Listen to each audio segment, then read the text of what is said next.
Utter Punts Offseason edition. I'm your host Olly, joined by Dave. Dave, where's Liam? Yeah, about that. Liam's busy getting depressed by Manchester United instead of depressed by the Chicago Bears and New York Giants. What about producer Andy Bell? Sad story. So he's basically ended up living in a tent in Las Vegas due to gambling losses. Oh, that's a shame. But we've still got our Raven man, Dan Horton. Wait, where's he? Well, you see, what happened was the Ravens lost in the playoffs, and no one's actually seen Dan since. They've seen his physical being, but it seems devoid of a soul currently. So, yeah. Unfortunately, we're going to have to do without them. So, for a little bit anyway. Hopefully they can nurse their way back in. People can get over the difficulties that come with supporting unsuccessful football teams. Only one thing can win a year, right? It's always the Chiefs. So instead we've got someone new to introduce you to. It's someone who got me into NFL in the first place. Made me become a Vikings fan through the connection with Bell and, all the depression that comes with that. And, it's my mate Jim, the man who has his own draft board, knows more about draft than anyone else I know, for a very special reason. Over to you, Jim. Why is it you love the draft so much? Because I'm a Cleveland Browns fan. When it's been the highlight of your season for the last 10 years, you have to take a much greater interest than your average Joe. So that's pretty much where we're at. Fair enough, mate. So Jim's pain is our gain, or? You're welcome. You are welcome. Thank you. Yeah. Much appreciated. we can get some education in. So we're just going to have a chat about football today, aren't we? Is that what we're doing on? Yeah, man. Just free agency, what's been going on, see what your thoughts are, and what my thoughts are, although you two know more than me, so... It's all opinion, isn't it? It's well, all opinion. That's the reason we got you two on. That's a nice way of saying, yeah, we do, yeah. When I was getting into NFL, before I started playing American football, I'd listen to you two and just hear what you'd have to say, and I'd pick up things from there, watching the games. So I thought that works. You're pretty decent as well, aren't you? Shout out to your Steelers team. Samuel Steelers, right? Yeah, I hear you're pretty good. It's not because of their coaching, it's because I'm your uncle. Yeah, that's the only reason. You're everlasting knowledge, man. Yeah, man, that's it. Yeah, passing it on through... no other possible explanation for it all. It's just all Dave. Always. Jim, I was shocked he gave you credit for, giving his knowledge. Was it credit, or was it just a way for me to acknowledge that the Browns are terrible? It's open to interpretation. We're not that terrible anymore. We're just waiting to get rid of Deshaun and we'll be okay. Yeah, I mean, at the time you got that contract. Obviously, there was another team in for Deshaun Watson, a few other things. One of them was the Vikings. So, again, thanks for taking that hit for us. And speaking of Vikings QBs, Ollie, how are you feeling about news about Kirk Cousins, the fact that we've unfortunately not been able to afford to keep that top 15 quarterback in the league? Well, I got a notification. It said Kirk Cousins has signed a 4-year contract, and I panicked. I thought, well, we've fucked it again. But then I looked, scrolled down to the Atlanta Falcons, called Dad, said it's time to party, and it's been 6 years, man. 6 years. What, 1 playoff win, 2 playoff appearances, $250 million.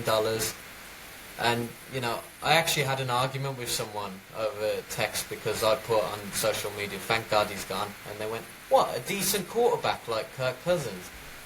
He didn't have an O-line. He didn't have anything around him.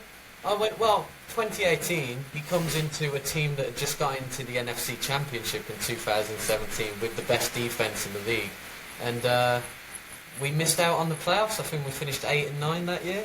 So I'm ecstatic that he's gone, to be honest. I mean, like, just from a more neutral perspective, Jim, you've always been quite complimentary of Kirk, haven't you? Now, was that just to wind me up, or is there something you actually see there? No, I mean, I think with Kirk, he's exactly what you said he is. He's a top 15 quarterback, but where we're talking, where is he in that top 15? He's number 15 is probably the answer to that. I mean, interestingly enough, I had a look at his stats versus Baker Mayfield since when he was with the Browns and when he was with the Panthers and then with the Rams and then obviously the Buccaneers this year. And would I have been paying what's worked out to about $12 million a year more for Kirk Cousins over Baker Mayfield? Not on your life.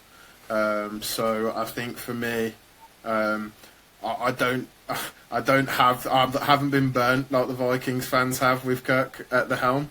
But I think anyone arguing that he hasn't had anything around him is just making a ridiculous point. He's got the best receiving core in the league, maybe outside of the Bengals, who've got Higgins and Jamar Chase. But his O-line, it's been a work in progress, but I think you finally got to a point where you've got 4 out of 5 spots settled on that line from last year. And when you look at his time to throw, he's had plenty of time to throw. The one thing you've always told me to watch out for Kirk is panic in the pocket, and it's real. It is real.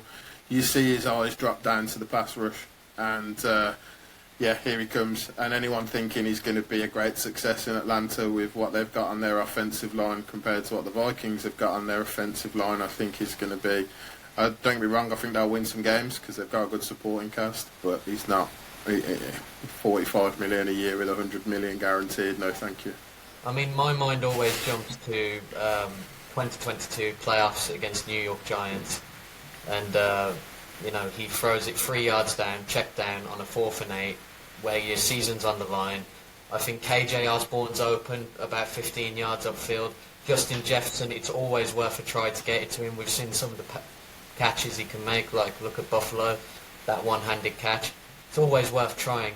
I mean, when you throw 3 yards downfield and you've got 4 defenders coming on TJ Hawkinson, the chance of you making that first down, very little. But he didn't want to gamble. He didn't want to take the risk. And top quarterbacks, they take that risk. So, I mean, you've got to look at it, a little bit of devil's advocate, really. They're going from Desmond Ridder to Kirk Cousins. Now, it's definitely an upgrade. I just feel that what Falcons fans are going to find is that you're going to get the occasional big play, but not actually at as high a rate as you think. He doesn't stretch the field for 20-yard plays that often. When he does, he throws some dimes and you think, what might be? And then there will come the moment where he is under pressure mentally and his brain will let him down. And that's just Kirk. Like, if you're willing to accept that in order to get back into the playoffs, go ahead. But you are now in Kirkatory. You're in that period of purgatory where you're not actually ever going to be able to win the Super Bowl while he's your QB. So, we'll see, yeah?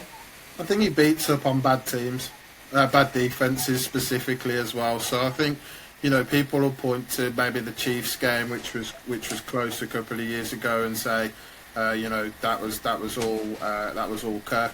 The Chiefs' defense a couple of years ago was horrible, and I think people need to remember that. And he's, like we said, he's throwing to JJ. He's got Addison in the mix. He's got Hawkinson in the mix. And people are going, oh, look at Kirk's supporting cast. Now he's going to Atlanta. He's got Drake London, who's flashed, but nothing substantial in 2 years.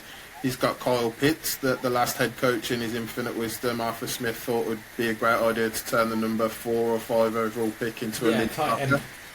And then you've got Bijan Robinson, who they drafted at, again, was it 5 or 7 last year?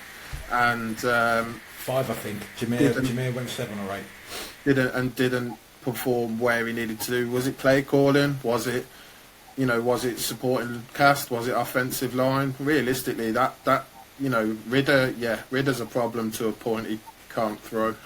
That's a huge problem as a quarterback. But they tried Taylor Heineke, who had some huge plays for Washington the year before, when he subbed in for 5 or 6 games and actually showed to be a relatively competent backup quarterback, and they were still nowhere. A little bit YOLO ball, isn't he? He's mini Brett Favre. Oh yeah, 100%. I mean, for me, one thing you have to look at is like the size of the contract as well. $180 million, $100 million guaranteed, $50 million bonus. They've also chucked in a $2 million signing bonus, and then a $2 million bonus if he actually wins the Super Bowl. So he's probably not getting that one. But that bit that I have to worry about. Yeah, but the thing is, for me, when you've got Justin Fields, no one has traded for him, right? And Chicago probably want to get rid of him. Maybe not, but I think they do. Want to get rid of? Did you just say Justin Fields? Justin Fields. Yeah. Okay. If you're the Falcons, do you go, well, take Fields instead for, I don't know what they want, maybe a 3rd round, 4th round pick, instead of paying that much money to a guy who's just come off a torn ACL and, you know, is 36. They're holding out for a 1st or a 2nd and a 3rd, though, aren't they? Apparently, I don't know how true that is, but I saw that somewhere and I thought, you can't do that when you yourself declaring that you're moving on from a player. Was it a 2nd round pick got paid for Josh Rosen the year that Kyler Murray got taken by the Cardinals? It was. And that's not exactly an indictment of taking somebody's 1st round reject quarterback, is it? Because it didn't go that well for Josh Rosen, incredibly intelligent human being. I think he was a surgeon, but when he actually got into the league, he didn't know how to identify who the mic was. Like, he was literally telling reporters that he was being taught that during his first pre-season. Now, how you can go through the entire NFL selection process and not show that you can identify the mic, I don't know, because it's kind of important to know who's setting that the middle of our defence, right? So yeah, I don't know. It's a situation now where once you've had your shot at a team, it is really, really hard to come back, and that's why I think what Baker's done this year, and I'm really glad he got that contract with the Buccaneers, because I've always been very fond of Baker Mayfield. I do feel the Browns gave him the sort of the wrong end of the stick when he was trying to play through injuries there, but clearly he just didn't mesh from mentally with Kevin Stefanski. It wasn't his pick, was he? And Stefanski thought that he had a similar outlook for life to Deshaun Watson instead. At least never better. Yeah, I mean, not to move on to Baker too soon, but with Kirk, I think, I mean, we've talked it to death a little bit, but realistically, the money associated with it is absolutely crazy. You mentioned Josh Rosen not being able to identify Mike. I think that's a little bit of an indictment of how false the pre-draft process can be and how coached up players can be to pass interviews with teams. I'm sure when he was on the whiteboard at the combine in team meetings, he was stunning. And then obviously got picked 10th overall by Arizona. 11, I think. 10 or 11 overall as the 4th quarterback that year, 20 picks ahead of Lamar Jackson or whatever it was. And we all know how that's gone. So I think, I mean, with Kirk, you're obviously not facing those teething issues. He's been in the league a long time, so you won't have that. But you're still going to have him looking down at the pass rush. You're still going to have him dumping off at 4 yards when you need a 1st down on 4th down at 4th and 8. So, you know, it's risk averse. It's a lot of money for a high-end game manager. Like you said, he's got a pretty long ball, but you don't have the receivers the calibre of Justin Jefferson or with the speed of Addison to catch that long ball. So how much is that going to be physically, showcased? These are all questions that I'll be interested to see answered as the season goes on. Are they going to rely heavily on the run game? If you do, why have you just spent $45 million on a new quarterback? There's plenty of questions out there to answer, and I mean, a lot of the way the NFL works is a lot of people would rather buy a lottery ticket and have a draft and keep a draft pick and go with that over a proven commodity. Would I have taken that approach with Kirk Cousins this year as the Atlanta Falcons? Yes, I would. I'd have rather had a lottery ticket than committing to that level. I mean, the guy's 36. He's got a 4-year contract at which you cannot get out of for 2 years. and the way his cap's going to be structured, next year they're going to be looking at restructuring his contract and kicking it down the road, as the Vikings have done for the last couple of years, as the Browns are having to do with Deshaun Watson. There's plenty of other quarterbacks are seeing. I mean, Patrick Mahomes restructured his contract today, but let's be honest, that's to create cap space to go for a three-peat. So they're completely different situations. Were the Falcons in a position to spend 45? Were they a quarterback away? No. I don't think they're a quarterback away. They need more wide receivers, right? And you touched on it. They signed Darnell Mooney, didn't they? They have. Now, Darnell Mooney, a former Chicago Bears wide receiver who, when he first burst into the league, was he a fifth-round pick?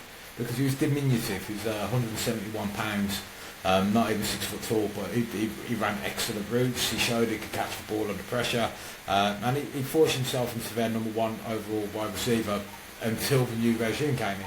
And he's now been deemed surplus to requirements in Chicago. So it's interesting to see how he's going to do, maybe with a little bit more love again, because definitely his target's dropped off. Is he a £13 million a year wide receiver? No, but I wouldn't have said that the 2 wide receivers that the Jags signed last off-season were worth contracts they were getting either. Christian Kirk and 2 years ago, Kirk and Ridley? No, Calvin Ridley, they got in a trade while he was suspended on gambling. His brother used to play for the Vikings. I don't know why my mind's gone blank on him. He's not a bad player, actually. He's probably the best of the 3. I will remember it. I'll come back to it. I'll double check that. But that Darnell Mooney, 3 years, 39 million to be Falcons' number 2 receiver. They're trying to put Kirk in a position to where he can succeed, but you could have gone to any team in the league and he'd be downgrading his receivers. Outside of maybe, like I say, maybe the Bengals, if T. Higgins is on point for the year.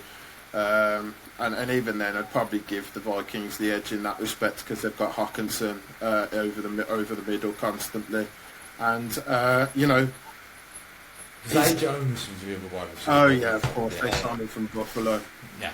Yeah, I mean, the Mooney thing, it's an overpay. You're trying to put weapons around him. Best of luck to him is what I would say. And I think from a Viking, personally speaking, I think the Vikings dodged a bullet because obviously all the noise was that they wanted him to stay around. You were right in there till the end. Was my understanding as well from that side of things. So. I'm hoping and praying for my confidence in Kwesi Adofo-Mensah's judgment moving forward that he was in the contract negotiations right to the end to bump the price up for other teams, because if they were serious, particularly after Kirk agreed basically was going to test free agency, that meant that we weren't able to get a contract offer to him that would vest in time until after the first day of the league year, which meant that the 28 million that we were on the hook for in terms of void money would have been a separate commodity entirely to any contract offer we could have offered him. So any Vikings fans out there who genuinely think that the Vikings let Kirk walk away or we made in any way, shape or form a mistake, and trust me Jim, there are loads. There are people who think it's the end of the Vikings. I now know why we've never won a Super Bowl.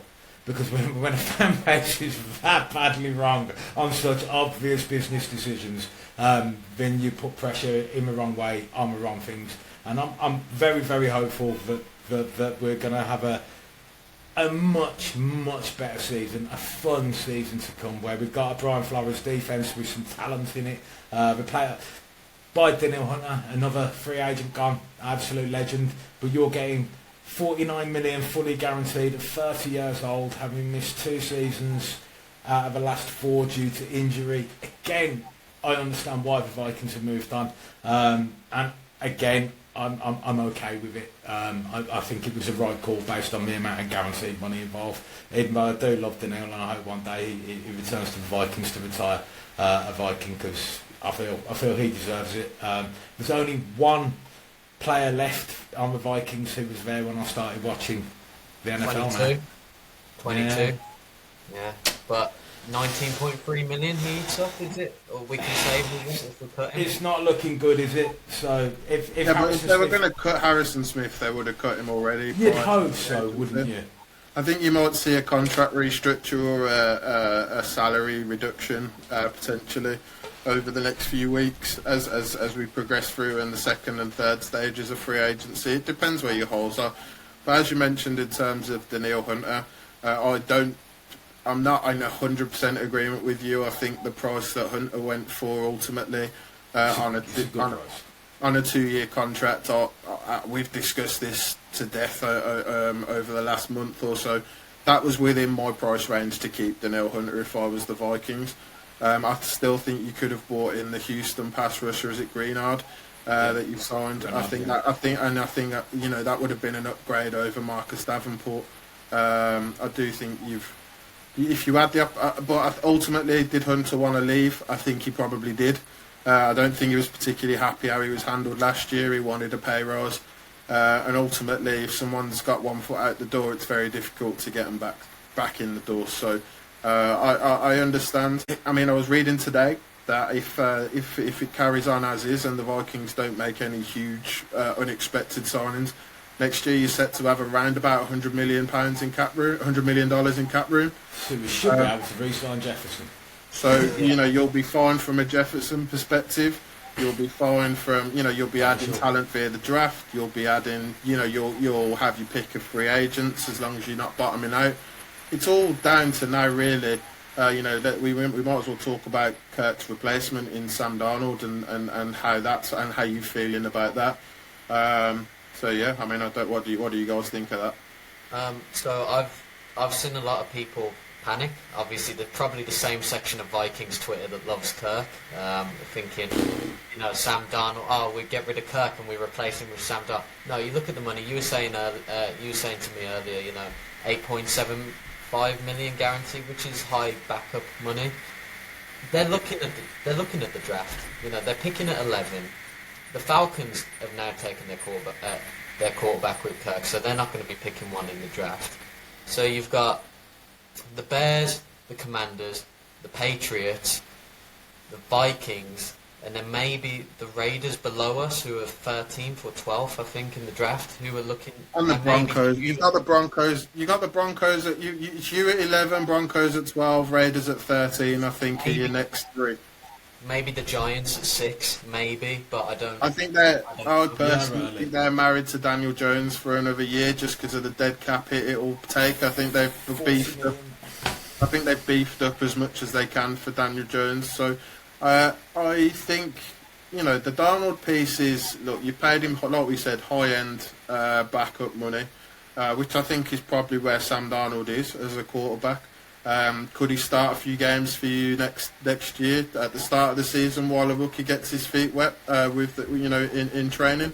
Yeah, I think he probably could. It depends how your schedule starts off. If you've got 2 or 3, if you're playing the Chiefs, for example, first and then the 49ers second and so on, you might not want to chuck a fresh first round rookie in there to fail, and ultimately you'd be throwing Sam Darnold to the dogs in that respect. And if he picks up a win or a couple of wins, it's somewhat unexpected, so you've come out of that as a plus.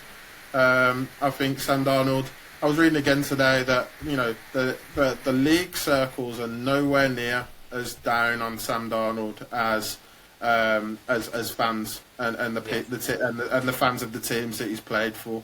I think that's traits based. I think he's a tall quarterback. He's got a good arm. He's mobile. I like him when I hear him talk. Yeah, he comes across all right. I agree. I think for me, you've obviously got your first 3 picks in the draft. They all need a quarterback. I think we know how that's going to probably end up going unless one trades out unexpectedly. I think one of you, the Raiders and the Broncos, will probably end up with Justin Fields. If the Bears go quarterback at 1, and that basically then is going to be someone like the Falcons, someone like the Giants, who end up auctioning off their number 6 or number 8 to the highest bidder, because the Chargers are at 5. They probably need a tackle, and here's something for you. So the Chargers have got Jim Harbaugh now, right? Yeah. And Jim Harbaugh went for the national title with JJ McCarthy. Yep. Justin Herbert's not his pick. How safe is Justin Herbert? Very. I think just for contract protecting him. I mean, because I believe this too. I believe he's a very talented, very, very good quarterback, and I think he's worth the investment, and I certainly wouldn't be moving on from him. But is there any chance Harbaugh gets tempted? Not 5. I think if someone offered a bounty of picks for Justin Herbert, You'd get a bounty of picks, though, wouldn't you? And JJ McCarthy sat there at 5. I mean, I think you'd be talking Deshaun Watson sort of trade compensation if he was going to move on. From that, 3 first rounders as a starting point is probably where you're going to be looking. But I mean, I thought the exact same thing when I heard Jim Harbaugh come out and say for him, JJ McCarthy should be the number 1 pick in the draft. Which, it's draft season, so people are blowing smoke left, right, and centre. Was that him blowing smoke? I'm not sure, because ultimately the Chargers are going to need to have a solid offensive line. That's where they failed last year. They've got good receivers. Their defense should have been a lot better than it was, but with injuries to Khalil Mack and Joey Bosa, it didn't work out that way. And the rumour is by the close of play today that they're going to have to jettison one of those contracts, whether it be Mack, whether it be Bosa, whether it be Keenan Allen, or Mike Williams, so they can actually physically get under the cap for the year. Ultimately, we all know the Chargers are going to be a much better team under Jim Harbaugh than they were under Brandon Staley, who has very limited idea of how to run a football team. If you watch what's happened with the Chargers over the last few years. But yeah, I think Herbert's pretty safe. If there's conflict between Harbaugh and Herbert this year for whatever reason, I could see there being maybe something brewing next year. But as well, you may be looking to reset your clock with a rookie quarterback contract versus a vet, and that's always coming into it now. Where when vets are hitting $60 million a year in their contract negotiations, and you're tied to a rookie who cost you a maximum of about $12 million in year 4, there's always that piece, and building that team around them, like the Vikings have got. And if let's be fair, if Kwesi does nail, I mean, in my opinion, with Kwesi, he's got the ability to go pretty much all in on this one. You're not a quarterback away, admittedly, but from an offense perspective, you are. You are just a quarterback away, in my opinion. And I think he could go all. I wouldn't be surprised if he went all in to get into the top 5, to make sure he gets JJ McCarthy or whoever falls into that. I've heard he likes Jaden Daniels as well. And how that interacts with the Sam Darnold pickup it'll be interesting. But like I said, he can start a few games if he needs to. He'll steady the ship if he needs to. I mean, I'm not sure I'd say that about Sam Darnold, but he's better than anything else that you probably could have picked up from a backup quarterback. I'd have had Sam Darnold over Jameis Winston any day of the week from a Browns perspective. Jim, sorry, go on, Dave. No. No, I was going to say, if you're a Vikings fan, Jim, or you're the GM, and you're moving up in the draft, which quarterback are you taking? Which one do you think would fit the best? It's one of those. It's a difficult one to answer because, if you are moving up in the draft, it's going to cost you at least a first, possibly a second as well. It's going to cost you an additional first, possibly an additional second, possibly even more than that. If you go into number 1, you probably have to take Caleb Williams. And I think that's more from out, and Dave's not going to agree with that. But that'd be from out. No. If it was going up to number 1, it would be to take Caleb Williams because that's what you'd have to do if you wanted him. I just wouldn't do it. No. Caleb Williams is potentially a generational talent, but I have views about how he has conducted himself against higher caliber opposition and the success that he has found against good defences, and it worries me in terms of projections moving forward at the number 1 overall pick. There's a couple of other little things with him that I consider to be issues. I can see the massive amount of chips he's got stacked in the positive. I mean, when we spoke about him, you said he can throw off balance. He can throw. He's almost got a more natural throwing rhythm to him than Mahomes has. So I can see all of the attraction. It's just for me, if I was going to gamble on someone, the first thing that I would look for is, do I want my team to take on this person's personality? because that's going to happen with a quarterback. Yeah. That's what happened with the Vikings with Kirk. We were plucky and scrappy in 2017 with a plucky and scrappy quarterback. We were like brave and always in the fight when we had Teddy Bridgewater. We had a fair amount of talent, and we could cut apart a team when we had Sam Bradford, but we weren't very durable. And that's the Vikings, right? And then when we got Kirk in, we became absolute soft touches who got pushed all over the park by most teams we ever played, and we got a record of, what was it? Yeah. Kirk's record against teams that have got a record of over 500, 16 wins, 49 losses. What I would say is this isn't necessarily what I would do. I mean, I wouldn't trade for number one personally. Yeah. The cost associated with that would be prohibitive. If they were to trade up to number one, as Quasi, I would have to take Caleb Williams, and that's just on the basis of I'm pretty sure my ownership group would fire me if I didn't. If I'd bet the farm. It's the only reason to do it. Yeah. Absolutely. There's no. I mean, as Dave said, the play doesn't justify it. I think when you look at his stats against, non-ranked opponents versus ranked opponents in the college game, the difference is stark, to say the least, and that's. It's actually crazy when you look at it. I think his rating's over 100 against the non-ranked opponents, and I think his rating's in the mid-60s against ranked opponents, and that's backed up on the film when you watch the film. Huge red flag. Yeah. Huge red flag. Two of the QBs in this class have got, three of them actually, have got a little bit of the opposite of that about them, in terms of the fact that they tend to thrive when they're under pressure. JJ McCarthy got a ridiculous passer rating under pressure. Like, I think 10 points off of the top possible. And then after that, you got Drake May a fair way behind McCarthy. And then the player in the draft who I think is one of the most unlucky people to ever tear two ACLs, and that's Michael Penix Jr. Because without those torn ACLs, the way he played last year, the poise and maturity that he shows, I'm understanding more people aren't talking about him as a high first round pick, and he'd be the one for me. There's two QBs I'd really like, McCarthy and Penix. They're the ones for me. I think we probably need to explore this more in a bit more of a draft orientated show at some point. Yeah. Conversation always ebbs and flows here, but there's been a lot more free agency stuff going on, not just the QB stuff. I mean, we should probably chat a little bit about that stuff. Yep. Well, I think Saquon Barkley. Yeah, running backs. I was just about to say. Yeah, I think it was on all of our minds. 15.75 million a year for a running back who's torn both. Is it both his knees or it's both ACLs at some point. In his career, I think one was in college, one was early with the Giants. He was an absolute specimen when he came out. Like, he looked for all the world like an otherworldly running back, and he kind of has been, but he's also been playing for the Giants.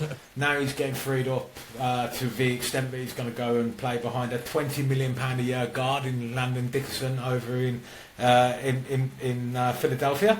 A team that have made some very shrewd appointments in their coaching staff this year, as opposed to last year where they got to that party very late and it didn't half show. I think Fangio's back in as DC now, right? Yeah, brought in another McVay disciple to run the offense, I believe. Philadelphia Eagles, 15.75 million on Saquon Barkley. Do we think it was good value? I don't think it was when you look at the Derrick Henry deal that the Ravens got. I would agree. I think Saquon is 26, 27 now as a running back. That's quite old. Quite old from a starting running back perspective. I think when you look at, I think it was a total. I think it was 3 years, 40 million up to 46 million with bonuses or whatever it is. Which, when you look at the top running back in the league, which is Nick Chubb, he's on about 15 million a year. Derrick Henry. Christian McCaffrey, you're not counting as a pure running back there, right? Not as a pure running back. I think as a pure runner, then I think you're going Chubb. I think if you're going all-around package, you have to go McCaffrey. He's on a very team-friendly deal at San Francisco, so that's kind of an outlier as well. But Barkley slowed down significantly, lost a lot of confidence in his lack of blocking in the Giants. Going to the Eagles with a much better offensive line, admittedly. Jalen Hurts, I personally am not sold. I think he's been the product of having two of the top one of the top 3 wide receiving core in the league, in AJ Brown and the other fella, Devontae Smith. I think the Eagles look like a complete offense pretty much. Apart, I think they've got Dallas Goedert at tight end. I think they've got a pretty balanced offense now. Everything for Jalen Hurts to succeed. Saquon Barkley, is he a 1,000-yard running back? Yeah, he is. Will he break off a couple? Maybe, but I don't think was he worth the money that he paid? No. I mean, I personally wouldn't sign a running back in free agency. Yeah, I mean, I agree. I mean, the other thing we haven't mentioned as well, he's gone from a division rival. He's gone from the Giants to the Eagles. They absolutely hate each other. One of the former running backs for the Giants said that you're dead to us now. Then I saw a lot of NFL players mentioning it when any of their teammates left, taking the mick out of it. But that's a factor as well. He's going to be playing against the Giants 2 times a season. Yeah, I mean, ultimately though, he's come from the Giants' offense and he's going against the Giants' defense, and they're 2 completely different kettles of fish. The Giants' offense is absolutely horrible. The Giants' defense, especially in the middle, has had some reasonable players. They've obviously just pulled off a huge trade with the Panthers for Brian Burns to add to, is it Cave and Thibodeau? On their edge. That's their best pass rushing duo they've had for probably 3, 4, 5 years. So that might be the best in the league. Oh, I think so. I think it's up there for sure. And definitely in terms of top level ceiling, because I think Thibodeau's still got to really prove himself, but I think he is starting to express himself as a guy who was potentially a number 1 overall pick just a couple of years ago. He's got a hell of a lot of juice to him, and I hope he does. I hope he makes it, because I like the guy. He comes across well. Yeah, for sure. I've seen him mic'd up and stuff like that on NFL films, and he's always seems to be quite a bit of a character. Yeah. And I think you need to be a bit nuts to play on defences, but you definitely need to be a bit nuts to play for the Giants. So I think it probably works quite well. But ultimately, Saquon, will he be a success in Philadelphia? I think he probably will have relative success. Will that be a product of himself or the system? For me, probably more the system and the fact that you can't double. You have to double the wide receivers, so you can't stack the box. And when you can't stack the box, that's where people like Chubb and Saquon will thrive. So I think you'll probably start to see Saquon put up some decent numbers next year. Will his yards per carry be, otherworldly? No, they'll be in the 3.9, 4.1 range, because ultimately, when you lose that confidence in your blocking unit, I'm not sure you ever get it back. Yeah, I mean, one thing I wanted to ask about the Eagles as well, because they've added Saquon, they've added a few weapons now. What is the aim for them this season? Because last season they bottled it. They were on 10 wins. They entered the wild card. They didn't bottle it. They got themselves into a fourth position. They didn't look particularly good in any game all year, including against us. They just kept putting it together because of momentum carrying on from the previous season. That's right, Dan, momentum's a real thing. Right, because of momentum carrying on from previous seasons, right? That's all it was. They have the confidence, and they have the aura of being the Eagles. They draft so much talent, and they do. They draft well.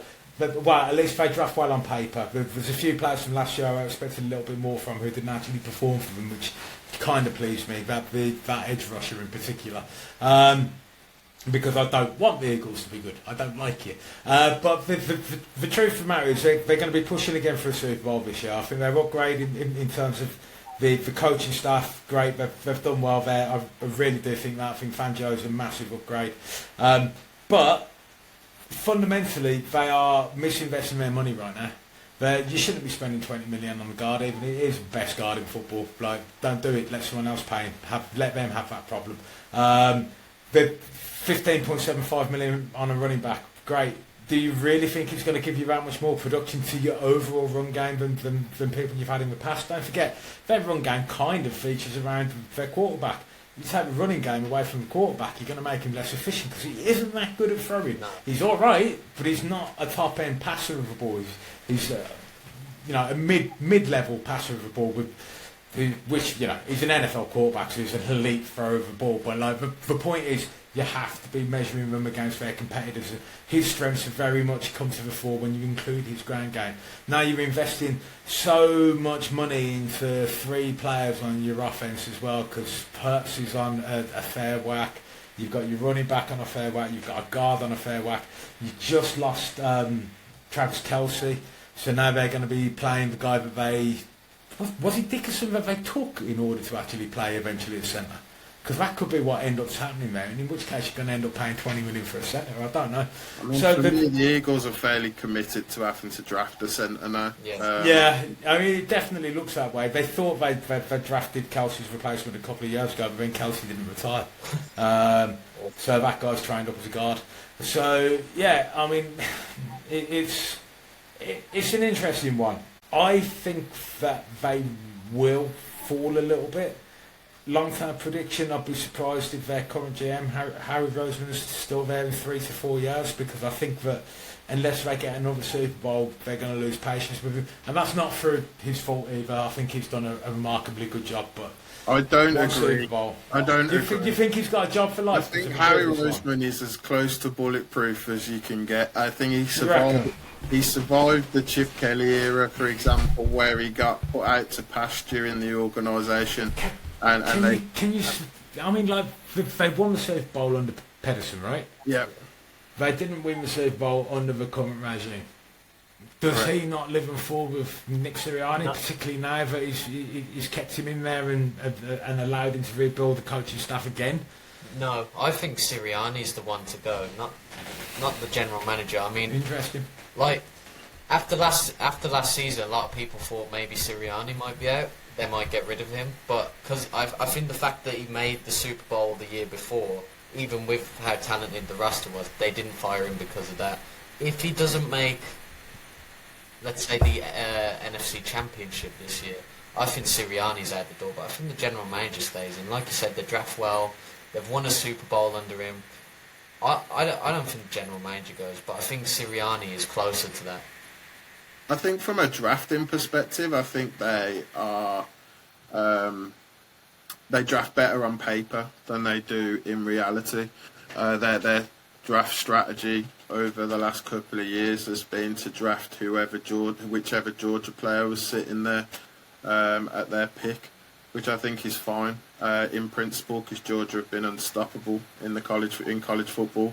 But at the same time, how many times can you go to that well? And I think they've been there too many times, to be honest. I think with them spending this money, I think this feels like a last chance saloon for Sirianni. I think the money associated with bringing in Saquon and Dickerson to throw up that block in, it's last chance saloon for him. And if this doesn't work out, I think Sirianni will be out at the end of the season, and they'll be looking at somebody new to lead the offense. To lead that team from an offense, definitely from an offensive standpoint.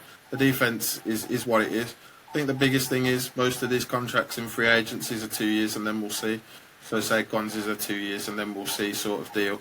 Dickerson's is more like 2.5 to 3 years, and then we'll see. The biggest question I've got is Devontae Smith needs paying. I think it's next year. And when Jefferson resets the market from a wide receiver perspective at over 30 million, and you've got Tyreek Hill in at around the 28, 29 million, and you've got others people coming through as well, that number, I think with the spending that they've done this year, unless they've got some significant contracts coming up next year, they could well find themselves priced out of keeping Devontae Smith or having to franchise him and then look at trade opportunities. So it feels like a short-term bandage. It feels like, right, I'm going to go, it's a little bit like Madden. I'm going to go and sign the top-rated running back because I need a running back. I'm going to go and sign the top-rated guard because I need a guard. I'm going to do this. And it just seems a little bit short-term and for big money. Ultimately, we'll see. The Eagles have dipped in on Chauncey Gardner-Johnson as well, 11 million a year, which is a head-scratching number to me. 8.5 million having managed to play 4 games for the Lions. Is that correct? Some of these agents, I would want negotiating my next contract. Let's put it that way. Yeah, so 8.5 million he got from the Lions. Good point, well made. So he played for the Lions, got paid 8.5 million, and only played I think 4 games for them in the regular season. And then he has got a 3-year deal back at the Eagles, who he previously played for after he got traded there. Was it from the Saints? You said earlier, Jim. So yeah, Saints to the Eagles, to the Lions, back to the Eagles is his career trajectory. And he was ready. So, I mean, well done. You've got a great name anyway. I mean, it really is probably the best name in football right now. So I'm glad you're getting paid. Wait till Kool-Aid and McKinstry comes in. That's cool. Mate. That is cool. that is a name. Yeah. Kool-Aid is a name. I mean, I love it. As you get the wicked names sort of rotating through, you still can't beat Randy Bullock though, can you? Randy Bullock, best NFL name of all time, probably. No doubt. So we don't think Saquon's the best of value. That's not to say he's going to do poorly. We know he's going to do well. Yeah. We're looking at this through the fact that this is a cap league, and you have to be basically trying to set budgets against what you're trying to do. That's the lens through which we try to look at the NFL teams. And there's been some other running back signings that have happened. Look, we mentioned it briefly earlier. I think King Henry going to the Ravens for 2 years. That definitely spices up your division a little bit, doesn't it, Jim? You've got some raging, warring quarterbacks and now some raging, warring running backs in there. I am not sold on the Derrick Henry deal. I think it's got some acclaim from people, some of the experts specifically. The facts are he's 30. His production has dropped significantly over the last 2 years. I've watched the Browns play the Titans 2 years in a row now, and we have bottled him up, and he's had very little out of us. He doesn't have a lot of burst. He's got good vision and good power. I think he's a good short yardage back, but should you be paying $10 million a year for a short yardage back? Probably not.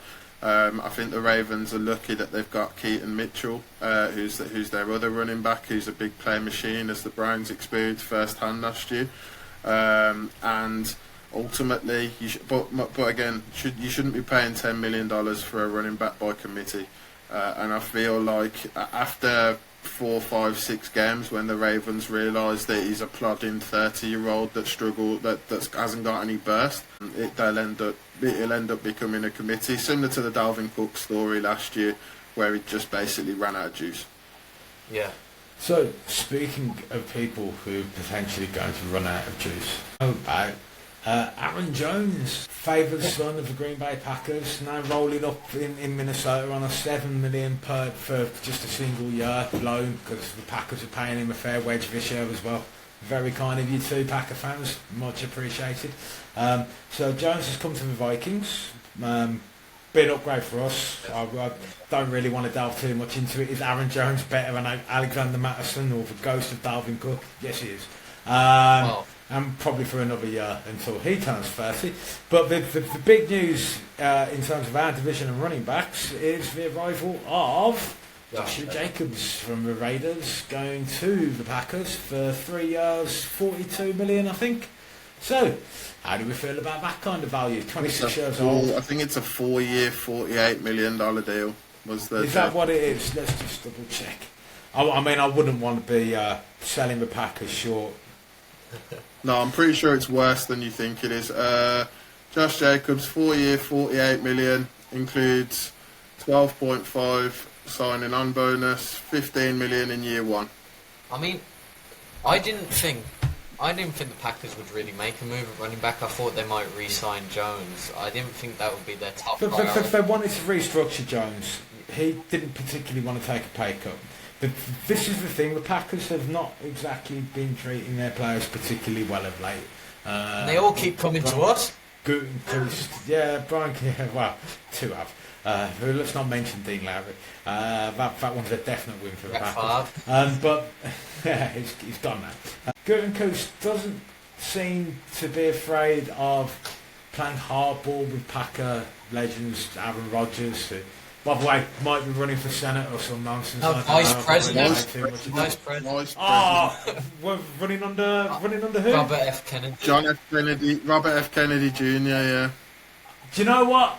We can't talk politics, we agree we never would. But it'd be nice if there was more than one choice in the world, wouldn't it? Anyway, let's just go down a completely different route.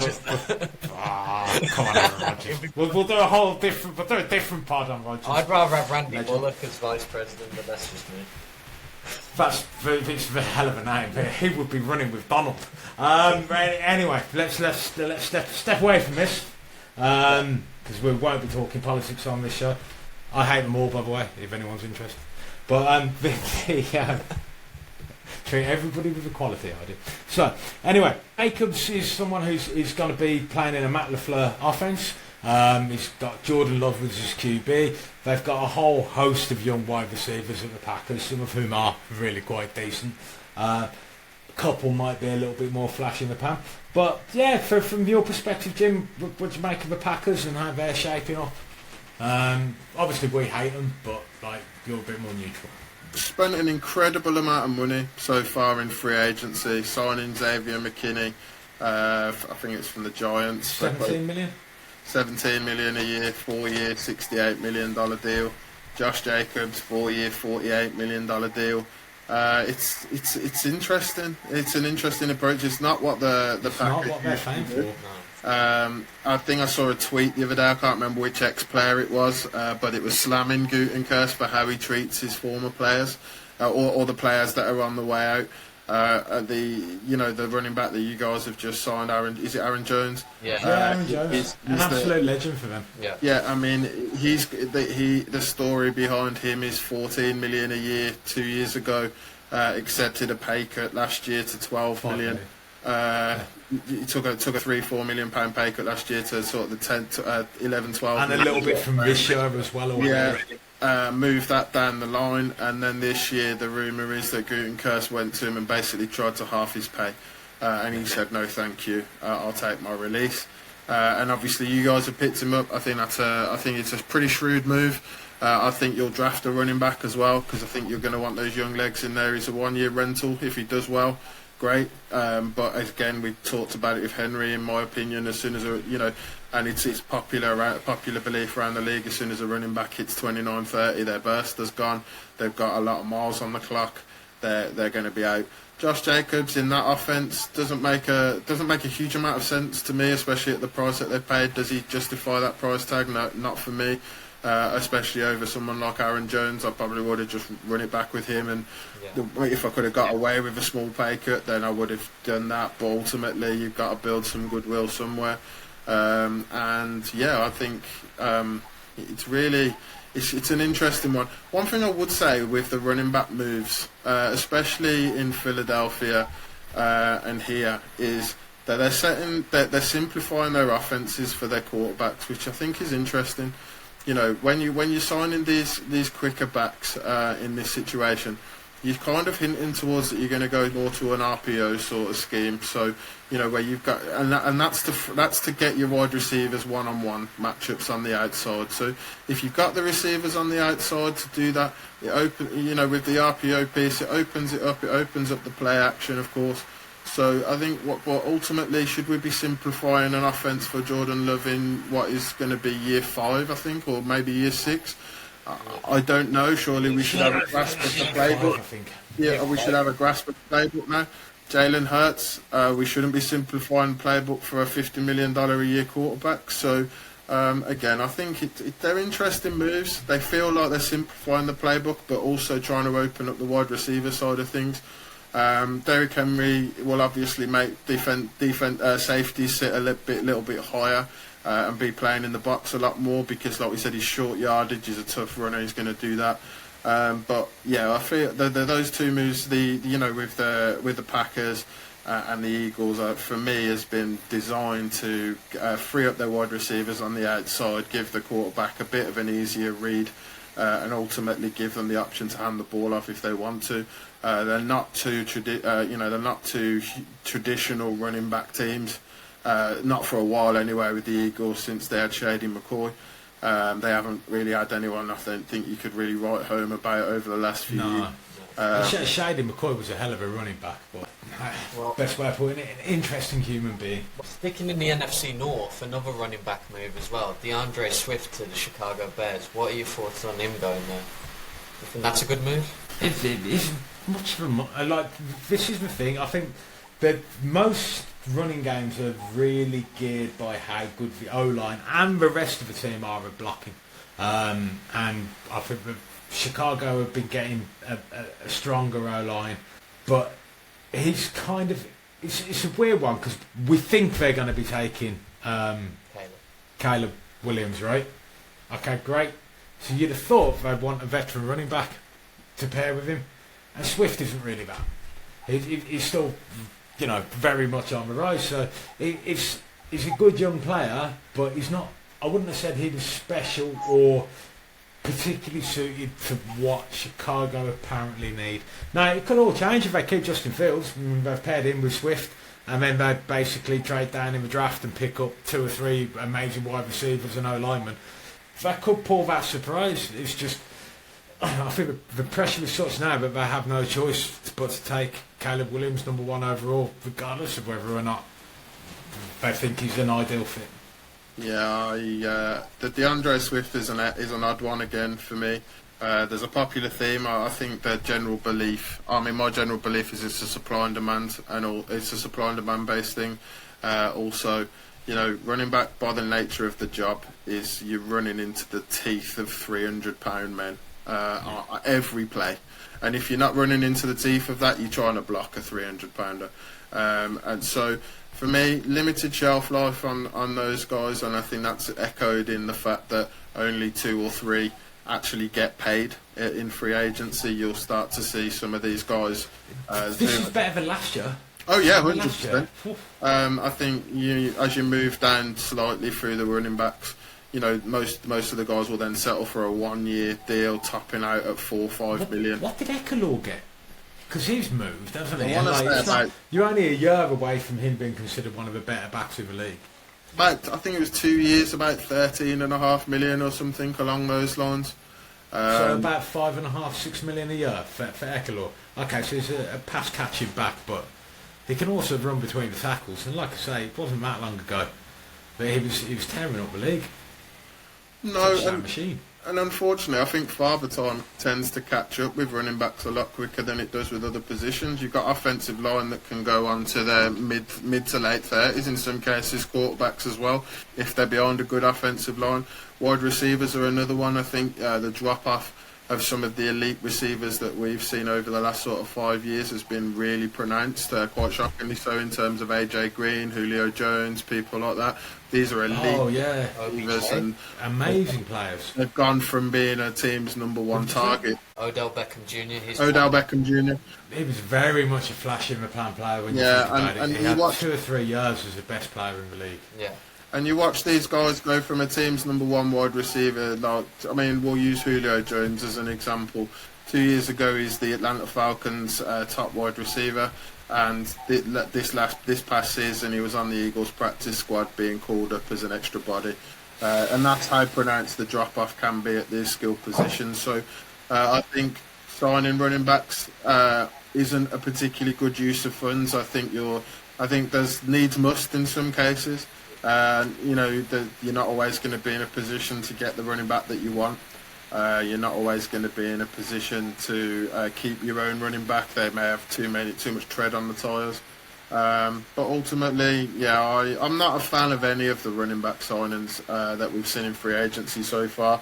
I think probably Gus Edwards, who used to play for the Ravens. I can't remember who he's gone to, but he seemed to go for a pretty reasonable deal. He's gone to the Chargers. He's the hardball signing. Okay. Who's that? Gus Edwards. Your boy Gus Edwards. Is he? So he's the replacement for Ekelor, about half the price. He's not there. Isn't he? No. Gus Edwards signs with the Los Angeles Chargers. Chargers agreed to terms with Gus Edwards. Oh, right. You probably saw the article where it said he signed with the Bolts, because we know that the Chargers are, in fact, a French credit Oh agency. yeah, sorry, yeah, the Chargers. 2 years, 6.5 million deal, 3.4 million in guarantees. Decent deal. It's a decent deal. Gus Edwards is very serviceable as a running back. He's not old.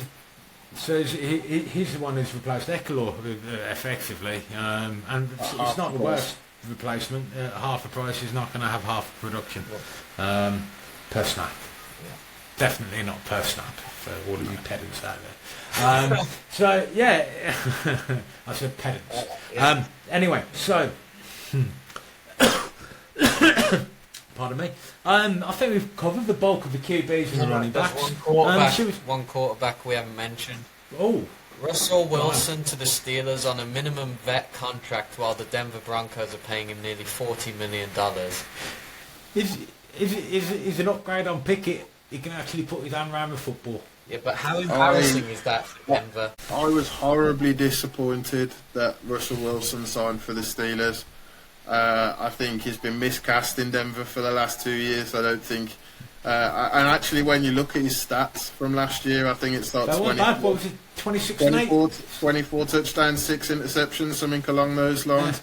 That's higher. That's the deal that's just got Baker paid $35 million a year. That's the production that's just seen Kirk Cousins get paid $45 million a year. I know we haven't spoke about them in the most positive of earlier on, but ultimately, if you could have kept Kirk Cousins for 1.2 million, you are going to take. You'd have gone, all right. It's still even I would have thought that was a good idea. Still circuitry, but whatever. I mean, I actually did think the Vikings would have been in there a bit stronger, but I would have been happy if we'd got him on the vet minimum. As a bridge. Yeah. So I think he's kind of pressed us, follow him around a little bit, but I'm going to throw something out there, which is okay. So he didn't get on particularly with the members of the Legion of Boom, who were known as being confrontational people who like to wind people up and have really get under their skin. Were you on there, Dave? Loved them, like they were great to watch. Yeah, I wish I could have been. I'm not sure Dave can play a nickel corner, so yeah. I can't play a nickel corner. Or a free safety covering half the field, so yeah. I tell you what, I'd do a better job of stopping the run than Yannick Ngakoue, but then so would a doorstop. He'd do a better job of pass rushing than me. You are still exceptional, Yannick. Just you could never be bothered with a run, could you, mate?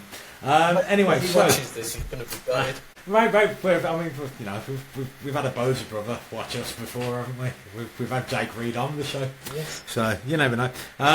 So yeah, I mean, for me, it's one of those where Russell Wilson, he's the let's ride guy, right? And then I've seen people already trying to work out what he's going to say when he arrives at the Steelers. Let's steal. I've seen let's weld, let him no, but it's obvious what it's going to be, isn't it? It's going to be let's smelt, because he's going to understand what that is.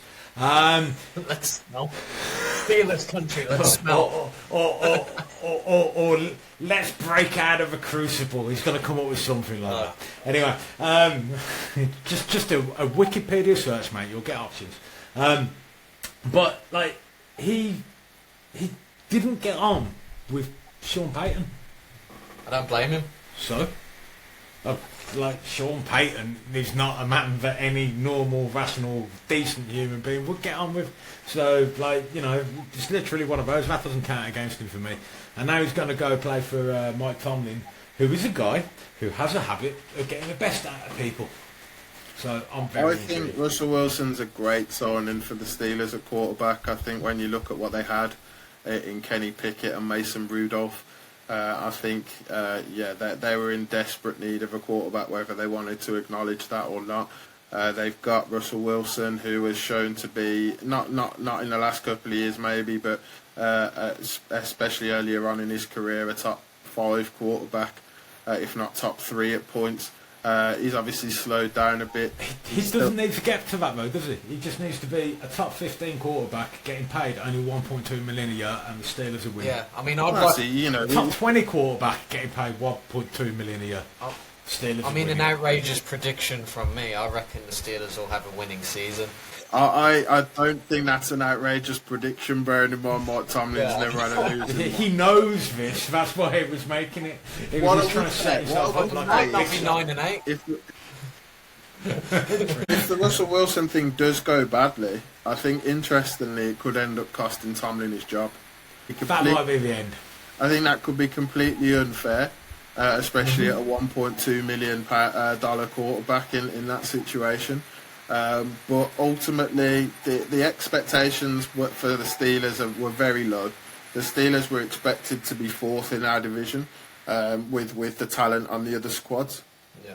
Are they now fourth in the division with Russell Wilson? I'd say probably yes. They still probably are, but in terms of overall talent levels. But Russell Wilson's shown the ability to lift teams up. You know, the Seahawks, he didn't really have anything to throw to for plenty of years.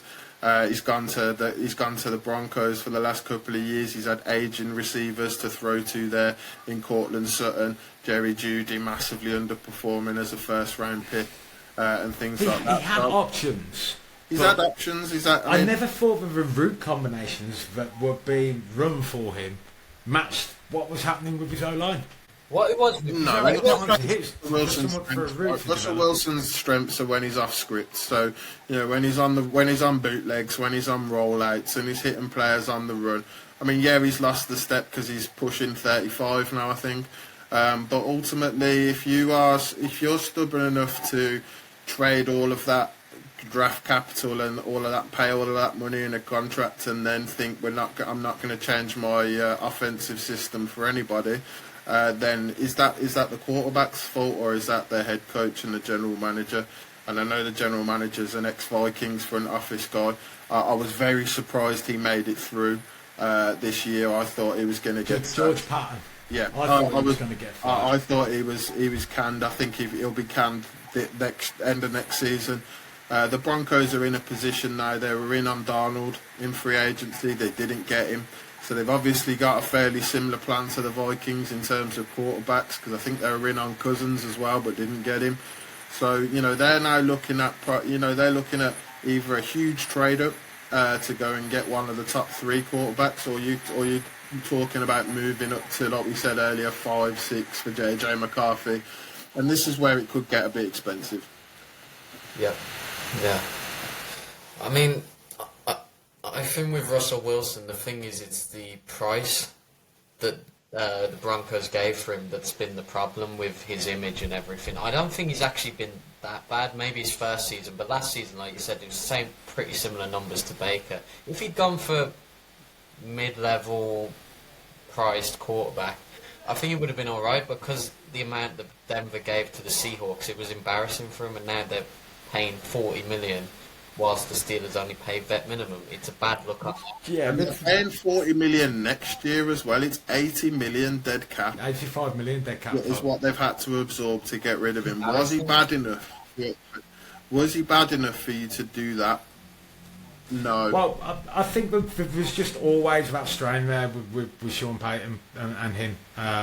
And I think that Payton's not a nice, like I'll say straight, he's not a nice man. Therefore, if he hasn't got paid, if he can't use you, if he doesn't think you're worth him using, he ain't going to hang around for you. I think when you look at Payton and Patton as a combination, I think Payton's obviously got significant personnel say over that general manager. I think he's probably got final roster decision over the general manager as well. The Patton definitely now, because he got weakened by previous exchanges. Yeah, and then the Wilson piece, and then Patton traded for Wilson. I think it was Nathaniel Hackett was the head coach at the time when they traded for Wilson, and that went horribly. As we know, he just wasn't prepared for that job. And then obviously they've then paid 2 second-round picks to bring Sean Payton in out of retirement, if you like, to do this, and they brought him in. And it didn't work. I think they tried. I can't remember who they did. Was it Jarrett Stidham they started when they benched Russell Wilson last year? Yes, it was. Yeah, and I think for one game he looked like a serviceable quarterback, and the next game he took a knee and cost me a couple of £100 by putting me under on a fantasy thing. I hate that guy. It's the thing is, this draft is going to come. It's going to bring in a whole host of new quarterbacks. You're going to see a lot of narratives change on the current quarterbacks that are in positions of starting, because people are trying to sell you the hope at the moment. They're going to tell you that there are certain quarterbacks that are adequate that are going to be starters next year. Is Sam Howell still intended to start somewhere in this league? He's currently the number one at the Commanders, but obviously with them sitting at number 2, their favourite. You would expect them, you'd expect them to pick up a QB, right? So whether that be, if somehow Caleb Williams doesn't go at number 1, he will go at number 2. I don't think that teams would be willing to pass up his upside, but for me, you're going to see an awful lot of changes, changing of the guard. If Rodgers doesn't come back for whatever reason that might be, the Jets are going to need somebody because they're already moving on from Zach Wilson. Haven't they just brought in Tyrod Taylor as their backup QB as well, as a veteran? So you've got all of this going on at the moment in terms of the QBs. You've had all of these little changes in terms of the running backs, and then you've got all of this weird stuff. Well, it's not that weird. We kind of predicted it. We saw it coming. Weird stuff happening with wide receivers, including T. Higgins of the Cincinnati Bengals, who's been franchise tags and immediately asked for a trade. Yeah, but then because they can't afford to sign another player to a high guaranteed contract, because they are going to privatise Jamar Chase over T. Higgins. They've already given Joe Burrow a big contract, and we've discussed it before, Jim, but the Bengals don't actually have that much money. It's a Brown family, isn't it, who own the Bengals? Connected to you guys. And like, in terms of the way contracts work, when you're guaranteeing money, you have to actually put the full guaranteed amount in escrow in a bank account to show that you can afford it. That's difficult when you're trying to sign multiple players to big contracts. So we've known for a while that it's looked likely that T. Higgins might be on the move. And just in the spirit of speculation, any potential trade destinations? What do we think it cost? That kind of thing. I've seen 2, and it makes me think maybe T. Higgins might ask to stay, and that's the Titans and the Panthers. Because if I'm him, I don't want to go to either of them. But I'm trying to think what teams could afford him that would sign him that aren't the Titans and Panthers. They're going to have to give him a pretty damn good contract when they sign him. And that's the thing that will be stopping people, right? When you're looking at T. Higgins, right? Go on, sorry, Al. No, I was just going to say, it's because Burrow came out and said, I'm not going to take all the money. It's not about the money. It's about winning the Super Bowl for me. Then he gets the highest paid quarterback contract, and now they can't keep both wide receivers. So Higgins... No, they never could. I honestly think if that's the narrative which is going, I think that's a nonsense, because he actually did take a very team-friendly deal. And he tried to leave money on the table. But the problem is, and I saw this at the time, when he was saying I'm going to leave money on the table, I saw other pundits, the people in the media, basically looking at it and going, Joe Burrow's been very naive. There's no such thing as leaving money on the table, because you think it's going to go to your pals, but it won't. Right? It'll go to someone you've not met before. It'll go to a new shiny toy that the GM's bringing in, that kind of thing. So, like, for me, Joe Burrow did everything correct, but it's just the fact of the matter is the Bengals owner is less cash rich than many other owners in the league. He's one of the poorest, and that is a disadvantage when you're trying to get these deals done. I agree. I think what I would say with T. Higgins is if the Bengals really wanted to keep him, they could. I think you'd be looking at a similar contract to Michael Pittman Jr. at the Colts, which was 3 years, $72 million, so $24 million-ish a year. That's that sort of high to mid-high end number 1 receiver money. He's not a number 1 receiver. He's a definitive number 2 receiver. Could he be? Yeah. On the right team.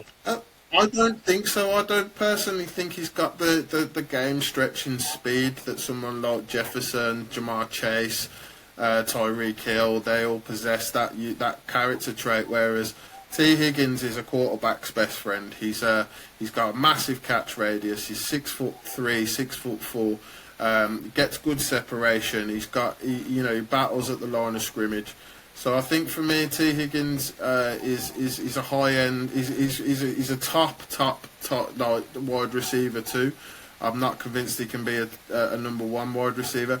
I think my predicted trade destination for him, or trade destinations, would realistically be the Bears. Because they're going to need receivers. I expect them to take one at 9, in maybe Romeo Odunze or Malik Neighbours from LSU, and then I'd expect them to be in. I can't remember if they've got 2 second rounders this year because of the trade for Bryce Young, or whether that was just last year. But I think if the Bears are picking at sort of pick 41. In the second round, I don't think that's particularly unreasonable for a T. Higgins trade. Maybe if you trade in the second for T. Higgins and maybe a 5th back, that would be the sort of trade compensation I'd expect to see especially when you start looking at what Brian Burns has just gone from the Panthers to the Giants for in terms of that 2nd and 5th round playing under the franchise tag as well. Is T. Higgins? He's not at the top of his position group, whereas Brian Burns was seen as a top 10 edge rusher. I don't think T. Higgins is a top 10 wide receiver. I think he's more like top 20. So I think, maybe a mid-second rounder, maybe a 3rd. I don't think it would go much lower than that, because you might as well keep him if you're going any lower than that. Yeah, I mean, I saw coming up with rumours that Jefferson, the Bengals want Jefferson, and I went, there's no way they can afford that. If they're not going to pay T. Higgins, they can't afford to bring it. No, it's a nonsense. No, it's very much what people can afford to invest now. I love Justin Jefferson. I think he's a fantastic dude. Think he's at least. This is me trying to remove my bias as a Vikings fan out of it. He's at least a top 3 wide receiver in the league. He's probably the best wide receiver in the league, but then every season there's someone who has that little flash up there. I just love how consistent Jefferson has been since he came into the league.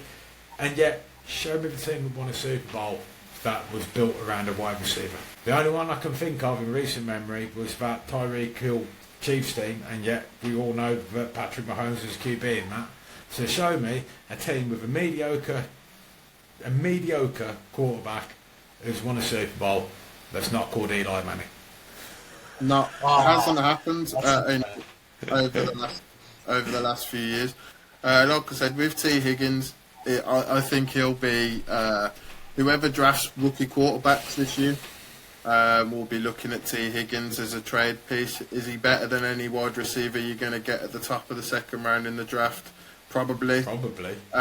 So actually, would he go to the Patriots? Would he go to the Commanders? Yeah, probably, if they're going to pay him. But ultimately, when you're looking at it, if the Bears are resetting their quarterback position with Caleb Williams, you want a player like T. Higgins in there for when he gets a bit jumpy in the pocket and loses a bit of accuracy, because T. Higgins is going to cover up those flaws. So I think, for me, if it's not the Bears, I'd be questioning what the Bears are doing if he's available at a reasonable price.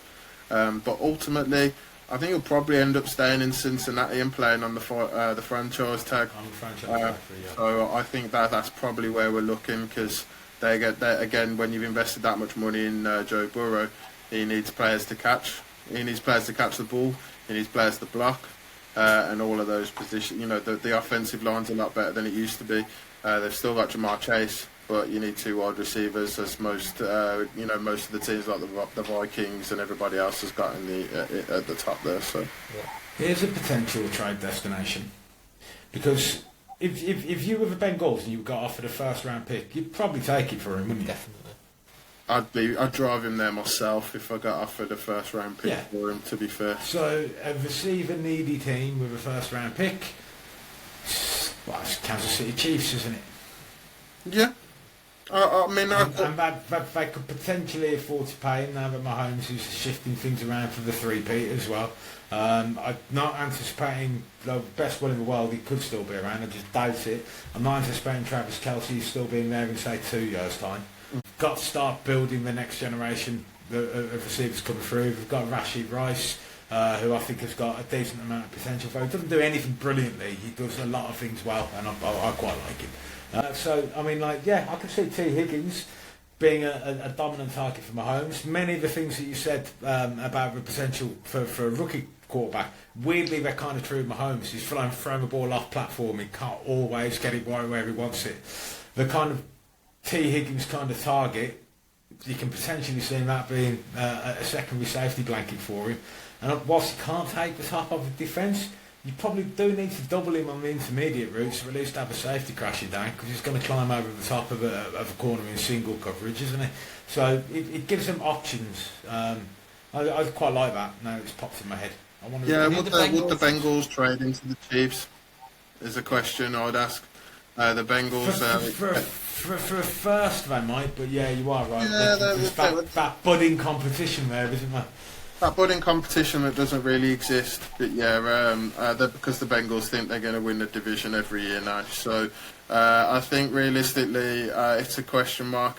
I'd still be surprised if he went. I could see, the only way I could see that happening possibly is if the Chiefs traded out of the first on draft night, maybe for an early second, and they traded that for T. Higgins. I could see that. I think a first for T. Higgins is far too rich for most people. As for a wide receiver in that situation, especially playing on the franchise tag. So yeah, we'll see how it goes. I like T. Higgins, and yeah, he's one of those players, like you said, you are going to have to double him, typically with a corner and a safety coming over the top, because he's tall, he's got a huge catch radius, and anything in the sort of 10 to 20 yard range is his ball. So, and then anything over the top is Jamar Chase's ball. So I think it'd open up an offence for many teams. But I think his best fit for me would be with a rookie quarterback, and especially maybe ones that don't have a tight end in place already. So, obviously the Vikings aren't looking for one, but the Chiefs have got Travis Kelce eating up 1,500 receiving yards a season. I don't think they want to see that drop off particularly. But someone who is just starting out on an offensive rebuild, like the Bears, like the Commanders, like the Patriots even, I think he does fit in those areas. The Patriots maybe for their third pick in the second round. We'll get that. Were you going to say their third overall pick then? No way. No. Not for T. Higgins, much as I love the gentleman. That would be a poor move by the Patriots. It would. Just glanced up at a time. Is there any other sort of free agency you want us to cover today? Try and stick within the... let's stay within QBs, running backs and wide receivers, just so that next week we'll talk on the defensive side of the ball, because there's plenty happening there. My only ones I really wanted to talk about were defence, to be honest, because there's been one great deal, in my opinion, and one terrible deal on the defence. We can cover it. Go on. Christian Wilkins, 110 million, 4-year contract to the Oakland Raiders, 27.5, second highest paid defensive tackle in the league. What an overpay for that. Especially in the state which doesn't have that high of an income tax. No. Okay, so stop criticising him. Let's pivot here. Let's be his friend. Well done on your contract. And now invite us out to stay with you in Vegas, and we'll show you some skills.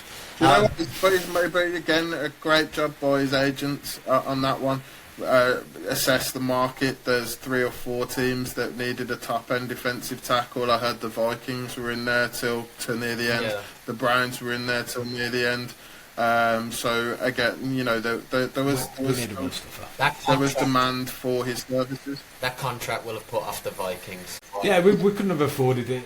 Well, it puts off every team in the league apart from the Raiders. You realistically, the only other team that pays a defensive tackle anywhere like that's Aaron Donald, and Aaron Donald's Aaron Donald, right? So, again, I think they're probably regretting paying him that amount of money now as he's getting a bit older.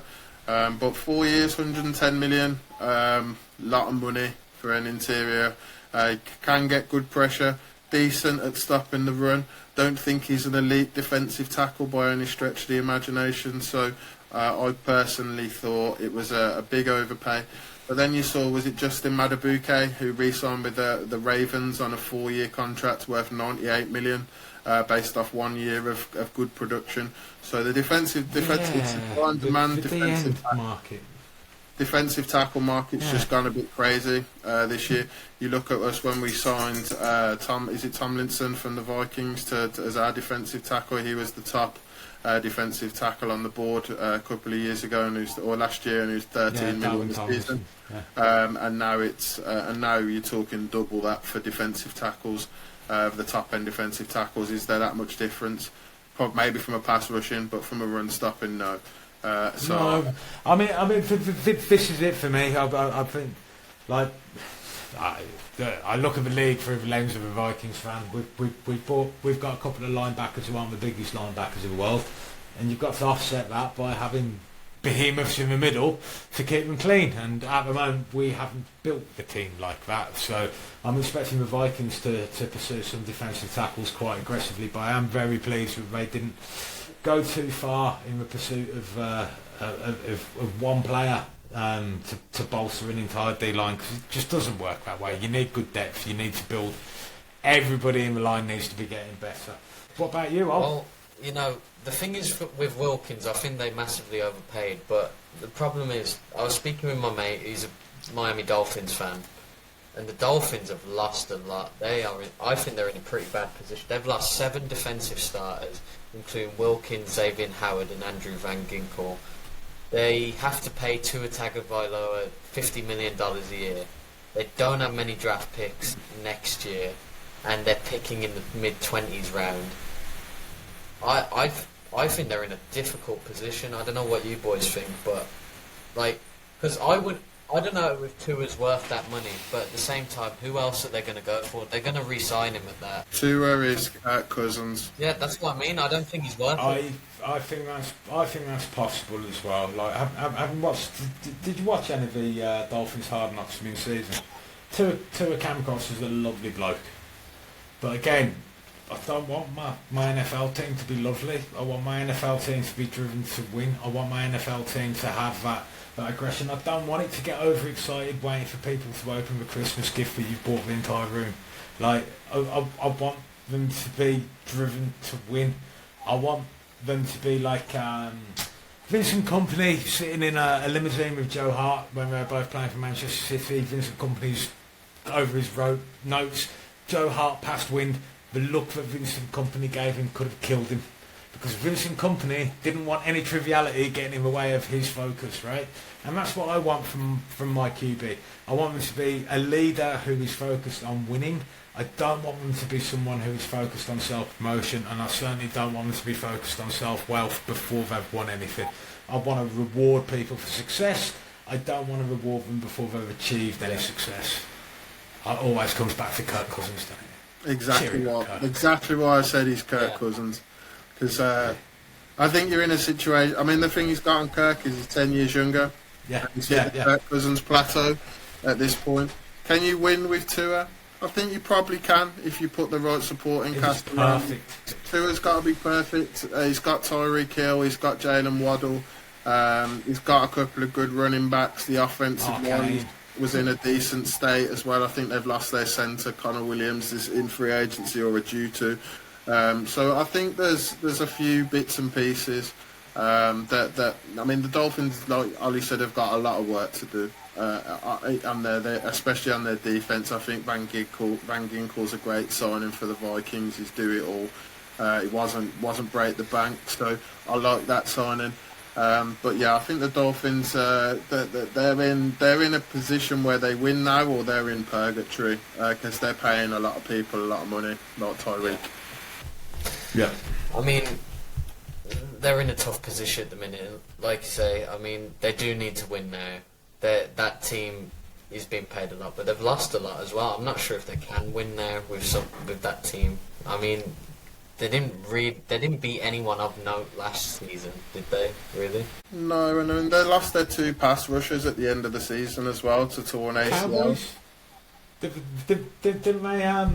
Didn't the Cowboys have to go away from the Dolphins at a point where the Cowboys had never beaten anyone good on the road, and the Dolphins? Hey, we're talking about the Dolphins being good teams, though. So.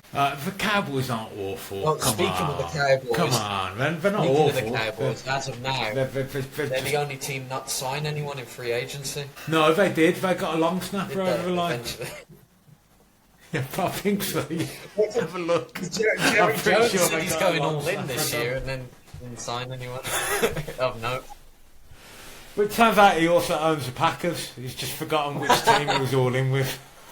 When you're looking at paying Dak 60 million a year, and then you're probably going to have to pay CD Lamb 30 million a year. Oh, I mean, come on, Dak's another Kirko one, and he's a purgatory quarterback, I think. I mean, like, again, I'd rather have Dak than Kirko 100%, but I think you need to build things right around him, and I think any little mistake can basically set you back. And like, where's Pollard Yes, gone? Pollard moved on. See, there was a running back move that we missed earlier. So yeah, I mean, Tony Pollard unfortunately didn't get the gig as the Cowboys starting running back job right last year, but he was coming off a massive injury. He was picking up an increased work rate. Sometimes players aren't the same until they've been back for about the same amount of time they were injured for.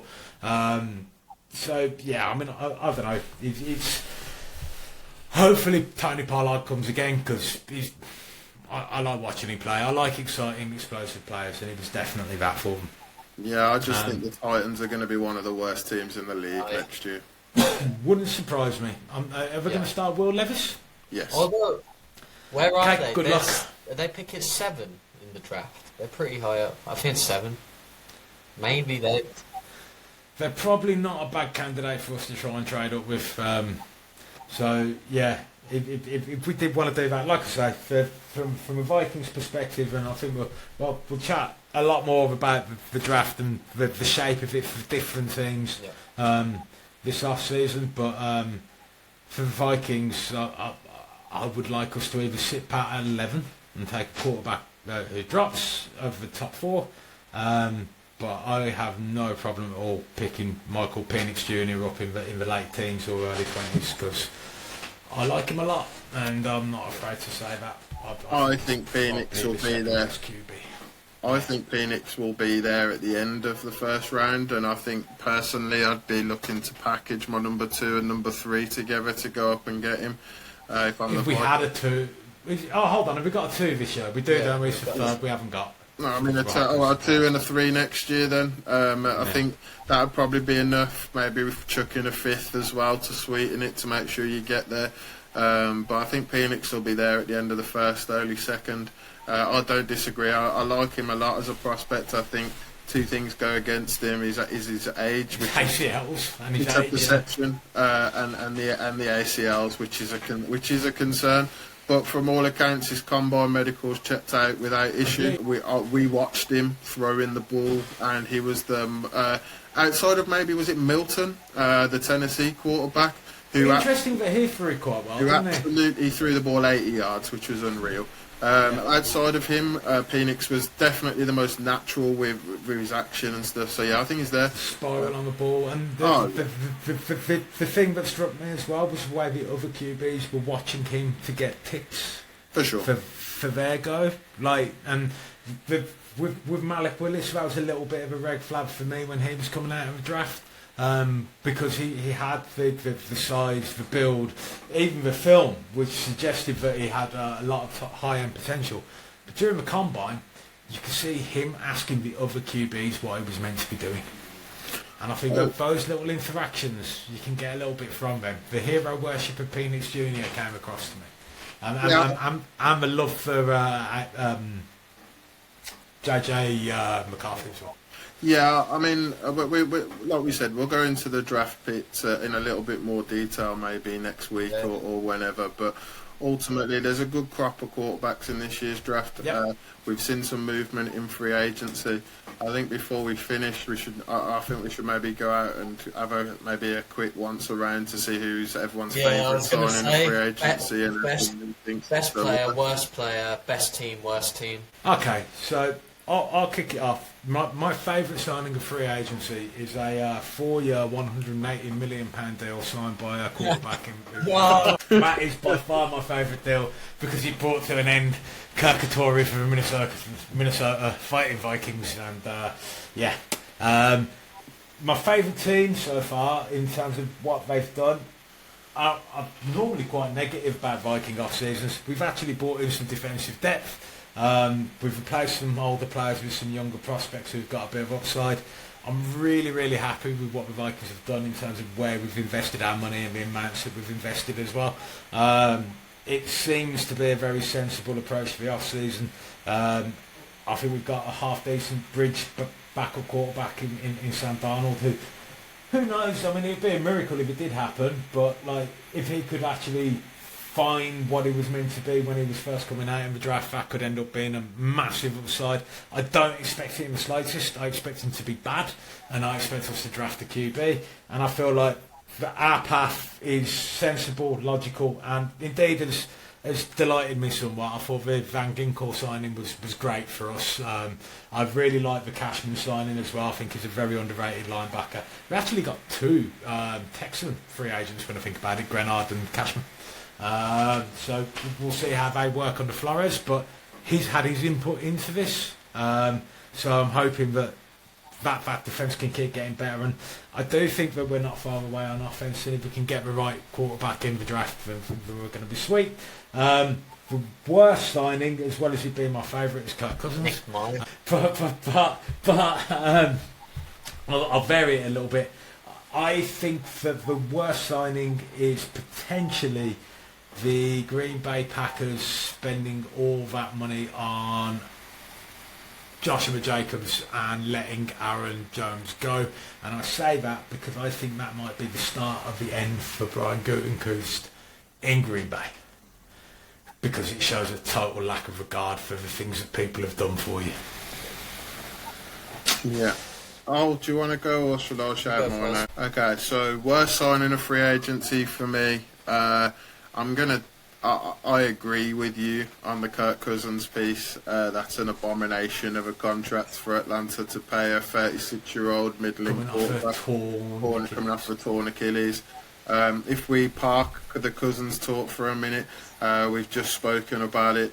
Christian Wilkins, $110 million for 4 years for a non-elite defensive tackle is a hell of a lot of money.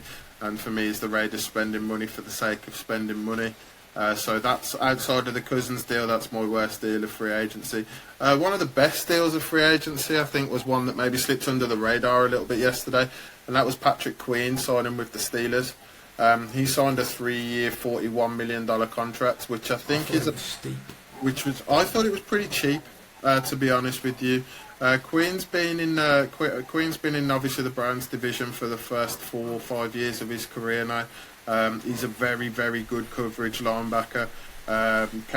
Will he play the mic? I'd expect so at the Steelers. They haven't had that for a long time since Ryan Shazier and his unfortunate career-ending injury.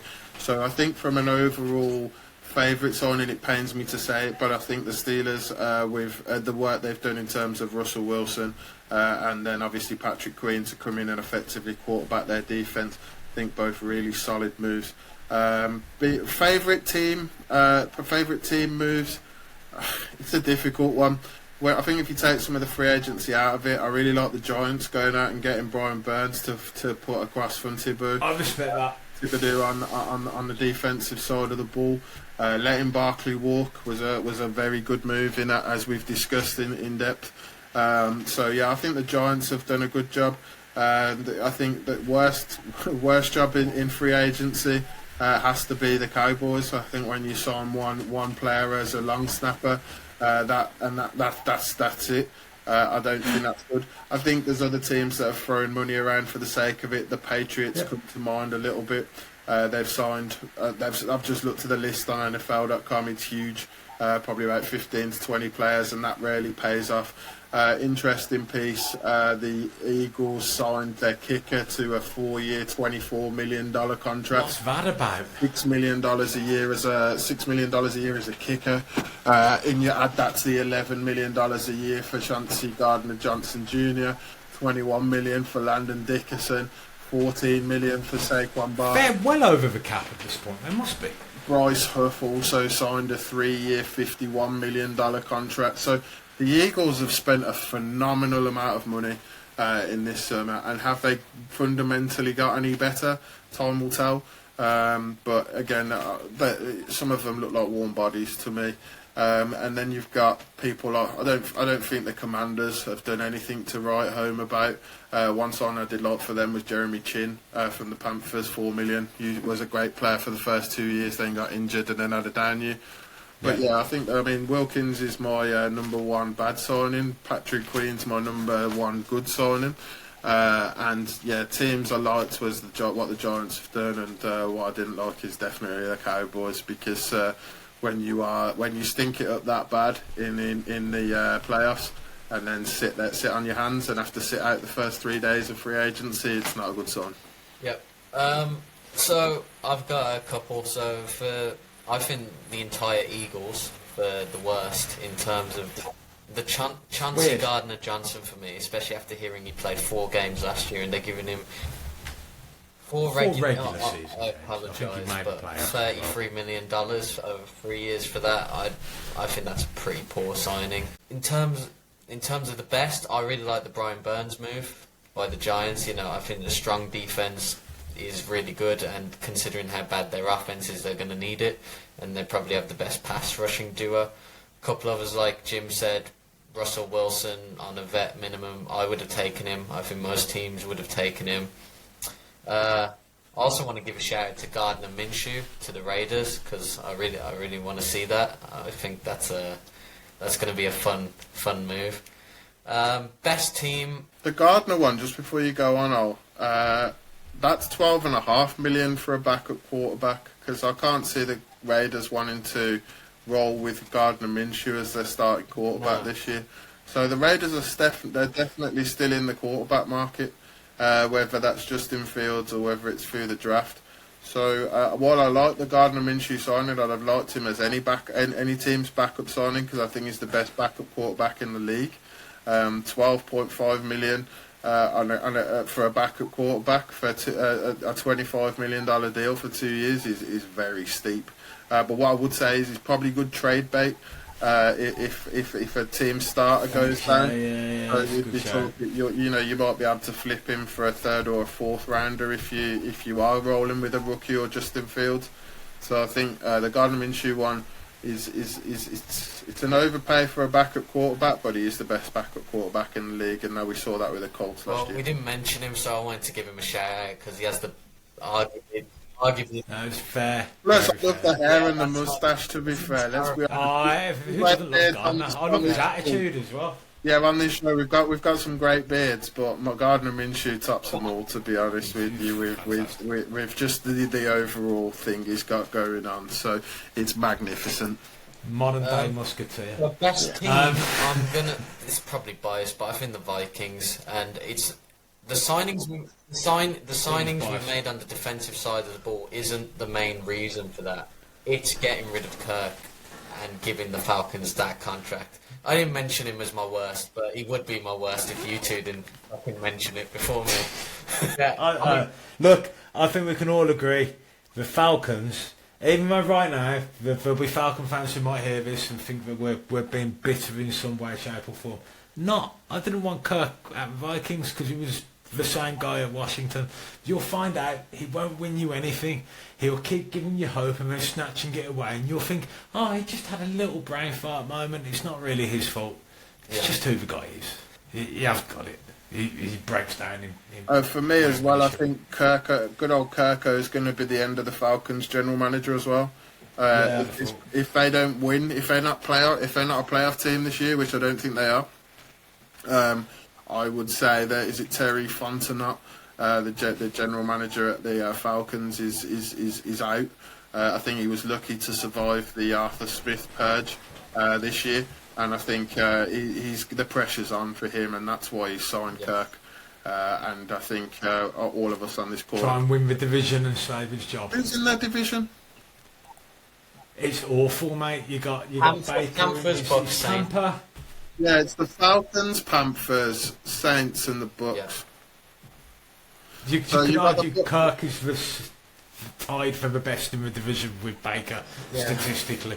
I forgot a player I wanted to mention as well, because he does have the best name in the league. We forgot to mention it earlier. The Saints, for $5 million, have signed Willie Gay Jr., and I think that's a pretty good move. So I'm going to go with my best. He's Yeah, I actually know, fantastic. And he still is no Randy Bullock, who I still don't think is retired and is still officially an NFL member of the NFLPA. So for shits and giggles, my best player is Willie Gay Jr.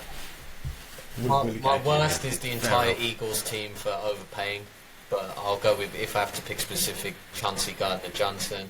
Best team Vikings, and worst, I agree with Jim, the Cowboys. When you say you're going to go all in, you bottle it in the playoffs again. You stick with your head coach when you probably shouldn't have. It's not a good look. Yeah, no, that's very fair. Very fair. Well, lads, it's been an absolute pleasure to get together and chat a bit of football for the first time since the Chiefs stopped the 49ers from becoming the Super Bowl champions, to my delight and everyone else's misery. So yeah. Oh no, I hate Kyle Shanahan with a passion, so I was more than delighted to watch him lose again. It's just a bottle job.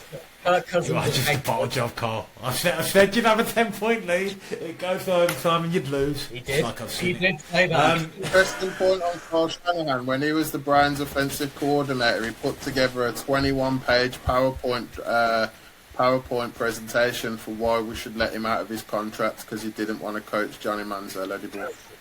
So that's what happened with Kyle Shanahan as the Cleveland Browns offensive coordinator. And that's why he thinks that Kirk Cousins is a good guy, because they probably are very similar people. And that's why you're not going to win a Super Bowl either. Anyway, yeah. we are where we are, right? We killed the Eagles last year, they'll be back this year. This year we'll probably kill the Falcons. That's already done. Already dead. Yeah. It doesn't count when you're literally like putting your head in the snare. What are you Can we doing? just kill the Eagles again then? That's more fun. I think we should probably kill this conversation before we Get too much trouble. Yeah, Before we get piss off too many fan bases. we can't. Yeah. I'll tell you who I want to kill. I want to kill the Ravens just to annoy Dan. That's alright, mate. If it goes down, they're ruined anyway. So violence. Yeah. Lamar is their Achilles heel. On that note, fellas, I think we should end it. Thank you everyone for watching. Like, subscribe to Utter Punts, and we'll be back next week. Chatting more nonsense. In a bit, Take lads. care, all. Have a good one.